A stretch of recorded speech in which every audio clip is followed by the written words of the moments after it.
Hey, what's up guys, welcome back to the channel. So today we are going to write a factorial program using recursion function. Okay, previously I have made a video about how to find a factorial using for loop. So today we are going to see how to find a factorial of a number using recursion function. So what is recursion function?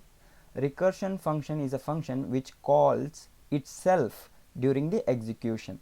Okay, let's write a program about how to find a factorial of a number using recursion function. Okay, so I'm gonna define a function called factorial, diff factorial, and I'm gonna pass a variable called num. Okay, so now I need to create a variable in which I can store the value of factorial. So initially the value of fact will be 1. Why? Because anything multiplied by 1 will be that number. Okay, if 5 is multiplied by 1, it will be 1. So I don't have to initialize it as 0 because anything multiplied by 0 is 0. So whenever you are dealing with multiplication problem, you need to put 1. Okay, and whenever you are dealing with addition problems like total, anything like that, you need to initialize it as 0. You don't have to give there 1 because this 1 will also be added to the total value. So multiplication you need to initialize 1. Okay, so let us put a condition. If num is equal to 0, then I need to return something. What I need to return? I need to return 1. Why? Because 0 factorial is always 1. Okay, return return return 1. Now next I need to put another condition. Elif num greater than 0, I need to return something else. What I need to return? Let's see. Return num multiplied by factorial.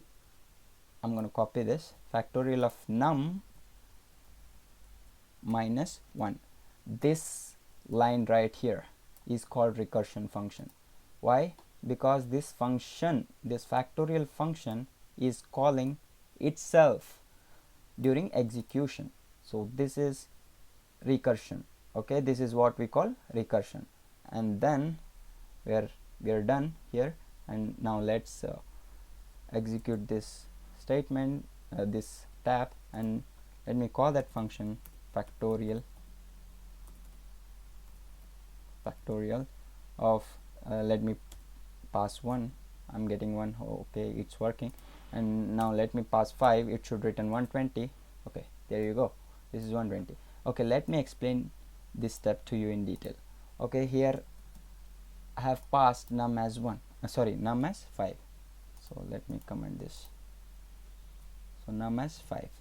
Okay, then factorial of num minus 1, so multiplied by factorial of num minus 1. Factorial of num minus 1 is 5 minus 1, that is 4.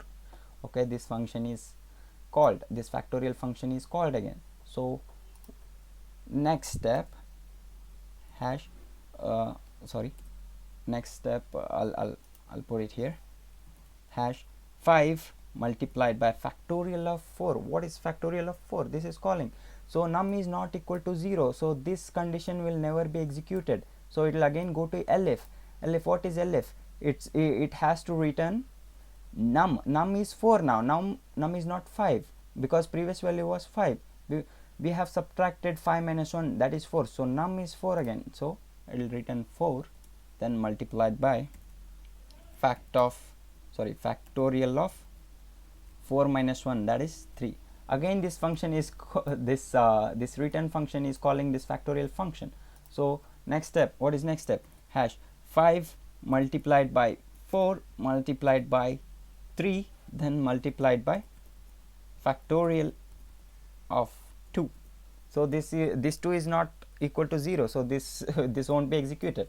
Again num is greater than 0. Yes, condition is satisfied. So next step, again 5 multiplied by 4 multiplied by 3 multiplied by 2, then again multiplied by factorial of 1. So 1 is not equal to 0. Okay, it never was. then it will go to elif num is greater than 0. Yes, condition is satisfied. So hash 5 multiplied by 4 multiplied by 3 multiplied by 2 multiplied by 1 then multiplied by factorial of 1 minus 1, that is 0. So this is the final step. So factorial of 0, again this function will be called. So num is now equal to 0, it's gonna return 1. So I'll just remove this and I'm gonna 1 again. Okay, now next number will be 0 minus 1, so that is minus 1. So we have not given any condition, so that condition will be discarded. So this 5 into 4 into 3 into 2 into 1, that is 120. Okay, I'll just give another number so that it will be clear. Okay, factorial of 4, I'm gonna give 4. Let me execute this once again. Factorial of 4 is 24. Okay, 4 into 3 into 2, that is 24. I hope you guys learned something new. This is how you write a factorial program using recursion function. If you like this kind of content, consider subscribing, and I'll see you guys in the next video. Until next time, take care, bye.